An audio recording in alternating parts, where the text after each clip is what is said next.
Hello, welcome to let's start with Abhilasha Yadav. आज हम बात करेंगे कंसेप्ट क्या होता है। Concept is a set of features connected by some rules. Concept में वस्तुओं की सामान्य विशेषताओं का पता चलता है। Concept is not static. Concept is not common for all. Concept सभी के लिए अलग अलग हो सकता है कि सभी के लिए समान हो, ये ज़रूरी नहीं है। Concept is a part of thought process. Concept में हमारी थिंकिंग, प्रॉब्लम सॉल्विंग अप्रोचेस, ये सब चीज़ें इंक्लूड होती हैं। Concept can be formed without the use of language. Concept के लिए लैंग्वेज की ज़रूरत नहीं होती। Concept formation is association of stimuli and response. Concept is the process of discrimination of the common features. Concept में ना केवल सामान्य विशेषताओं का पता चलता है, बल्कि ये डिस्क्रिमिनेशन भी बताता है कॉमन फीचर्स के बीच में। Types of concept. कंक्रीट, जिसमें मूर्त विशेषताओं के आधार पर कंसेप्ट बनता है। एब्स्ट्रैक्ट में अमूर्त विशेषताओं के आधार पर कंसेप्ट बनता है। एक्टिविटीज़ में, इसमें गतिविधियों के आधार पर कंसेप्ट बनाया जाता है।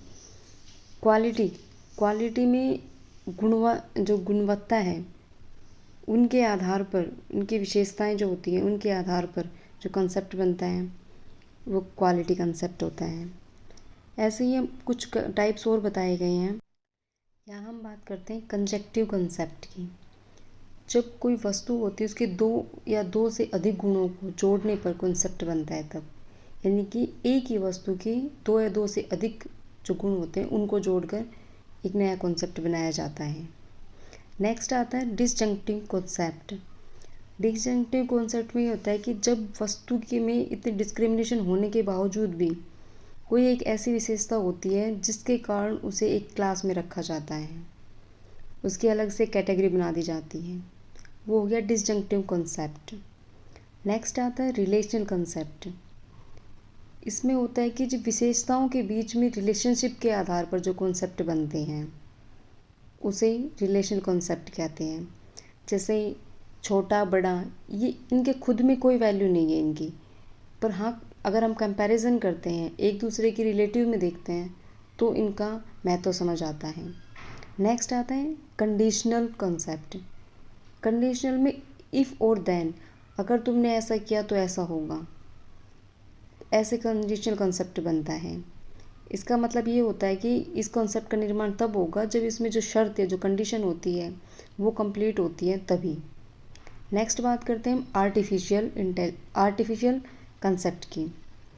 आर्टिफिशियल कंसेप्ट में आता है कि जैसे तीन भुजा जिसमें है वो त्रिभुज है, ये हमने लॉजिक से निकाला है। नेक्स्ट बात करते हैं नेचुरल कंसेप्ट। नेचुरल में इंक्लूसिवनेस का गुण होना चाहिए, जैसे फैमिली में मेंबर्स की संख्या कितनी है, इंक्लूजन है इसमें। जब भी कोई इंडिविजुअल प्रॉब्लम सॉल्विंग करता है या थिंकिंग करता है, कॉन्सेप्ट बनाता है, तो वो कुछ खास स्ट्रेटजी का प्रयोग करता है। तो सबसे पहले बात करेंगे हम साइमल्टेनियस स्कैनिंग। इस प्लानिंग में जो प्रॉब्लम सॉल्विंग करते हैं तो जो भी पॉसिबल सॉल्यूशंस होते हैं उन सभी को एक साथ मन में रख के काम किया जाता है।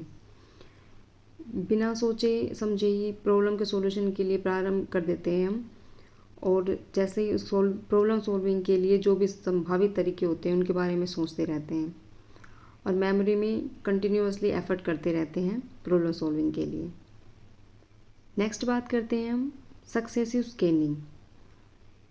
इसमें एक हाइपोथेसिस, कोई भी इंडिविजुअल है वो एक हाइपोथेसिस अपने मन में बना लेता है और उसी के थ्रू प्रॉब्लम सॉल्विंग की कोशिश करता है। अगर उससे प्रॉब्लम का सॉल्यूशन नहीं निकलता है, उसके बाद वो नेक्स्ट एक हाइपोथेसिस बना के उससे प्रॉब्लम सॉल्विंग की कोशिश करता है। नेक्स्ट बात करते हैं हम कंजर्वेटिव फोकसिंग।